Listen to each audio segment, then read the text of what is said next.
ఆదిత్యోర్కో రవిర్భానుర్భాస్కరశ్చ దివాకరः మార్తాండः సవితా హేళి తీక్ష్ణాంశుర్మిహిరో రవిः యః కర్తా జగతాం భర్తా సంహర్తా మహసాం నిధిః ప్రణమామి తమాదిత్యము బహిరంతస్తమోపహం. ఈ సంవత్సరం 2025 సంవత్సరం మార్చి 30వ తారీఖున 6 గ్రహాలు ఒక చోట చేరినాయి. ఈ 6 గ్రహాల్లో కూడా పాపగ్రహాలు ఎక్కువగా ఉన్నాయి. షడ్గ్రహ కూటమి అన్నారు. ఈ షడ్గ్రహ కూటమిలో రాహువు, శని, కుజుడు ఈ గ్రహాలు పూర్తిగా ఇబ్బంది పెట్టేటువంటి గ్రహాలు చేరినాయి. చూడండి, నేను మొదటి నుంచి చెబుతూ ఉన్నాను, అంతర్యుద్ధం. అంతర్యుద్ధం అంటే ఎట్లా ఉంటుందంటే, పాము చావదు, బడిత విరగదు. కర్ర విరిగితే పావును చంపలేకపోయినావు అని అర్థం. కర్ర బాగానే ఉంది, పాము చావదు. ఏమిటా అంటే చేతకంతనమా కాదు, చేతకంతనం మాత్రం కాదు. ఎట్లా ఉంటుందంటే పైపెత్తనం అట్లా ఉంటుంది. ఇవాళ ఉన్న పరిస్థితులు అవి. అంతర్యుద్ధాలు, ప్రపంచ దేశాల్లో రకరకాలైన యుద్ధాలు. మరి ప్రతి ప్రతి వస్తువుకి అధిక రేట్లు పలకటం, రేట్లు కావాలని పెంచడం జరుగుతోంది. దీనివల్ల చాలా ఇబ్బంది పడుతూ ఉన్నాం. మరి ఈ ఇబ్బందుల నుంచి మనం బయటపడాలి. చూడండి, ఇప్పుడు విపరీతమైన వర్షాలు. ఈ వర్షాలు ఎట్లా ఉన్నాయంటే దోమకాటు బాగా పెరిగింది. దీనివల్ల రకరకాల వ్యాధులు రావడానికి అవకాశం ఉంది. ఇవన్నీ కూడా ఎట్లా తప్పించుకోవాలి, ఏమిటి మన పరిస్థితి అనేది మనం పూర్తిగా ఆలోచించాల్సిన అవసరం బాగా కనపడుతుంది. మరి ఇప్పుడున్న పరిస్థితి ఏమిటి అంటే, భగవంతుడు తప్పితే, దేవుడు తప్పితే మనల్ని రక్షించేవాడు ఎవడు లేడు. ఎప్పుడు కూడా ఏమంటామంటే, మనం ఏది మన చేతిలో అయినంత వరకు కూడా అంతా నా వల్లే అవుతుంది అనుకుంటాం. మనం ఏది చేసినా, ఏ పని సాగనప్పుడు, ఏ పని కూడా చేయలేక అన్ని రకాలుగా ఇబ్బంది పడ్డప్పుడు, అప్పుడు దేవుడు గుర్తొస్తాడు. దేవుడి కరుణ ఉంటే మనల్ని రక్షించాలి. ఆ దేవుడి వల్ల కావాల్సిందే కానీ నా వల్ల ఏమీ కాదు అనేటువంటి మాట అప్పుడు వస్తుంది. అప్పటిదాకా దేవుడు గుర్తురాడు. దేవుడు ఎప్పుడు కూడా గుర్తుండాలి. మరి సినిమాలో కూడా పాట రాశారు, జీవితమున సగభాగంబు నిద్దురకే సరిపోవు, మిగిలిన సగభాగంబు చిత్తశుద్ధి లేకపోవు, అతి నిద్రాలోలుడు తెలివిలేని మూర్ఖుడు, పరమార్థం కానలేక నిద్దురకే చెడతాడు. 24 గంటల్లో 12 గంటలు నిద్రపోతున్నాం. ఈ 12 గంటల్లో వయసును బట్టి చదువు కొంత టైం, చదువు అయిపోయిన తర్వాత ఉద్యోగంలో కొంత టైం, చదువు అయిపోయి ఉద్యోగం వచ్చిన తర్వాత పెళ్ళి అయిన తర్వాత భార్యతో కొంత టైము, తర్వాత తల్లిదండ్రులతో కొంత టైము, వచ్చిన సంపాదన ఎట్లా ఖర్చు పెట్టాలనేది కొంత ఆలోచన. ఇట్లా పగలల్లా రకరకాలైన ఆలోచనలు వస్తూ ఉంటాయి. దీనికి ఒక పద్ధతి, ప్రతిదానికి కూడా ఒక టైం ఉంది. భోజనం మధ్యాహ్నం పూట చేస్తాం, మళ్ళీ రాత్రిపూట భోజనం చేస్తాం, ఉదయం పూట ఉపహారం టిఫిన్ చేస్తాం. ఇది సహజంగా ఇప్పుడు జరగాల్సిందే. జరగకపోతే ఏదో లోటుగానే భావిస్తాం. రాత్రిపూట నిద్రపోకపోతే, నిద్ర పట్టకపోతే ఏదో బాధపడతాం. అట్లాగే బ్రహ్మ ముహూర్తం అని ఉంది. తెల్లవారుజామున కనీసం 5 లోపల స్నానం చేసి 7 లోపల దైవాన్ని పూజించే టైం అదొక టైం. కనీసం 1 గంట, అది బ్రహ్మ ముహూర్తం అంటారు. ఆ బ్రహ్మ ముహూర్తం ఎట్లా ఉంటుందంటే, పగలల్లా పనిచేసి రాత్రిపూట బాగా నిద్రపోయి బాగా రిలీఫ్ అయి నరాలని స్వాధీనంలో ఉండి మనస్సు చిత్తశుద్ధి కలిగి ఉంటుంది. అప్పుడు లేచి శుభ్రంగా తల మీద స్నానం చేసి మనస్సుని చిత్తశుద్ధిగా పెట్టుకొని దైవాన్ని పూజించడం.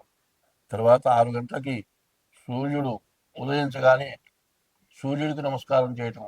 ఇవన్నీ కూడా చిత్తశుద్ధి కలిగి చేసిన పుణ్యంబు కొంచెమైన అదియు కుదవ కాదు.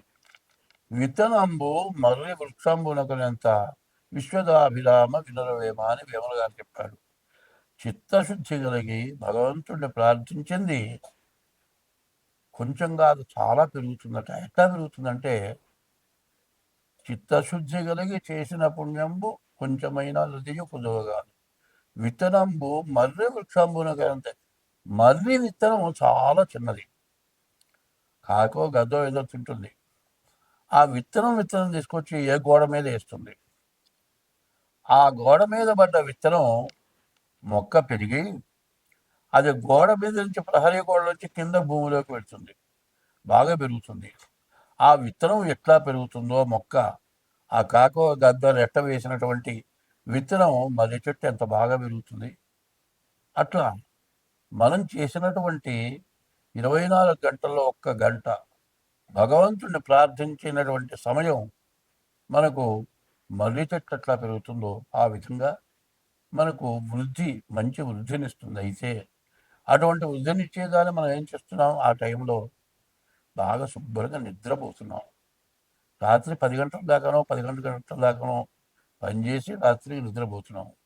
ఇంత నిద్రపోయి తెల్లవారి సూర్యుడు ఉదయించిన తర్వాత లేస్తావు. ఇక బద్ధకం లేవగానే కాసిన కాఫీ తాగుతావు. పాచమొహం కడుక్కోకుండా కూడా కాఫీ తాగుతారు. అది కాదు, పొద్దున్నే లేచి దైవాన్ని, ఎవరి మత ప్రకారం వాళ్ళ దైవాన్ని పూజించడం అది ధర్మం అయింది. కాబట్టి అది చేయకపోవడం వల్ల జీవితాలు మొత్తం చాలా నష్టం కలుగుతుంది. మనస్సుకు శాంతి ఉండదు. మనశ్శాంతి లేక ఎన్నో రకాలుగా బాధపడుతూ ఉంటారు. ఇది ఇట్లా ఉండటం వల్ల మనకు చాలా బాధలు పెరుగుతాయి. ప్రతి వ్యక్తి కూడా తెల్లవారుజాము లేవంగానే ముందు భూమి మీద కాలు పెట్టకూడదు. చేత్తో నేల తాకి ఆ నేల కళ్ళగద్దుకుంటూ సముద్ర వసనే దేవి పర్వతస్థర మండలే విష్ణుపత్ని నమస్తుభ్యం పాదస్పర్శం క్షమస్వమే. ఓ విష్ణుపత్ని లక్ష్మీదేవి, నిన్ను తాకుతున్నాను కాలుతో, నా తప్పు క్షమించమని దండం పెట్టి అరిచి చూసుకొని, కరాగ్రే వసతి లక్ష్మి, కరమధ్యే సరస్వతి, కరమూలేదు గోవింద, ప్రభాతే కరదర్శనం అని ఈ చేతి మీదుగా లక్ష్మీ సరస్వతి పార్వతులు రుచుకొని కళ్ళకద్దుకొని అప్పుడు ఎవరైనా మొహం చూడాలి. తర్వాత స్నానం చేసి సూర్యుడికి ఉదయం బ్రహ్మస్వరూపము, మధ్యాహ్నంతో మహేశ్వరము, సాయంకాలం స్వయం విష్ణువు, త్రికాలం వహ దివాకరం అని సూర్యుడిని నమస్కారం చేసి నీ ఇష్టదైవాన్ని పూజిస్తే నీకు ఎటువంటి లోటు భగవంతుడు కలుగ చేయడు. ఇది ముందుగా మీరు తెలుసుకోవాల్సిన విశేషమైన విషయం.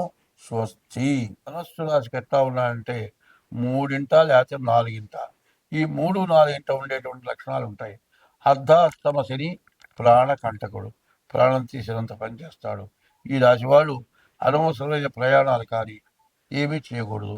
బండ్ల మీద తిరిగేటప్పుడు జాగ్రత్తగా ఉండాలి. ఇందులో యాక్సిడెంట్ అవటానికి పూర్తిగా అవకాశాలు ఉన్నాయి. ఏమండి, బండ్ల మీద తిరగొద్దన్నారు కదా అంటే బండ్ల మీద తిరగక్కర్లా. ఇంట్లో మెట్టు దిగేటప్పుడు మెట్టు మీద కాలేశాలను కింద కాలు వేసి పడి కాలు ఇరిగిన వాళ్ళు కూడా ఉన్నారు. కాబట్టి ఇటువంటి సమస్యల నుంచి తప్పించుకోవాలంటే ఈ 138 రోజులు కూడా ప్రతిరోజు శనిని పూజించండి. ప్రతిరోజు ఈశ్వరుని అభిషేకం చేయండి, ఈశ్వరార్థం చేయండి, శనిని పూజించండి. మీకు ఈ అర్ధాష్టమ శని, పంచమ శని ఉండేటువంటి లక్షణాలు మొత్తం మీకు పోతాయి. అన్ని విధాలా బాగుంటుంది. మీరు అన్ని విధాల సుఖ సంతోషాలతో ఉంటారు. అయితే ఏమండి, అందరికీ ఇట్లా చెబుతున్నారు అంటే ఇవాళ వారం రోజుల నుంచి వర్షం కురుస్తుంది కదా, బయటికి పోకుండా ఉంటున్నావా? కనీసం బయటికి పోయేటప్పుడు తుపర కన్నా తలదరుస్తుందా? జలుబు బాగా చేస్తుందా? జ్వరం వస్తుందా? ఈ వర్షానికి దోమలు బయలుదేరుతున్నాయా? రకరకాల దోమలు ఉన్నాయా? మరి డెంగ్యూ రావచ్చు, ఇంకోటి చికెన్ గున్యా రావచ్చు. రకరకాలైన దోమకాట్ల వల్ల రకరకాలైన బాధలు రావటానికి పూర్తిగా అవకాశం ఉంది. అది మాత్రం ప్రతి వ్యక్తి కూడా పూర్తిగా గుర్తుపెట్టుకోవాల్సిన అవసరం ఉంది. ఈ ధనస్సు రాశి వాళ్ళు కానీ ఏ రాశి వాళ్ళైనా సరే ముందు ప్రతిరోజు దైవాన్ని పూజించడం తప్పనిసరిగా అవసరం. దైవాన్ని పూజించడమే కాదు, మన వాకిటి ముందుకు వచ్చేటువంటి నోరు లేని జీవరాశులు వాకిట్లో వస్తాయి, కర్ర తీసుకొని కొట్టితే ఏడ్చుకుంటూ పోతాయి. అంత పెడితే ఓ రోజు పెడితే రెండో రోజుకి నిలబడతాయి. మరి మూగ జీవాలకి ఆహారం పెట్టడం చాలా అవసరం. తర్వాత వృద్ధులకు ఆహారం పెట్టడం మంచిది. దేవతా పూజలు, శనికి అభిషేకం చేయించుకోండి, గురువుకి అభిషేకం చేయించుకోండి, ఈశ్వరుడికి అభిషేకం చేయించుకోండి, ప్రసాదాలు చేయించి దేవుడికి పెట్టండి. మీకు అన్ని విధాలా బాగుంటుంది. ఈ ధనస్సు రాశి వాళ్ళకు కూడా సమస్యలు లేకుండా ఉంటాయి.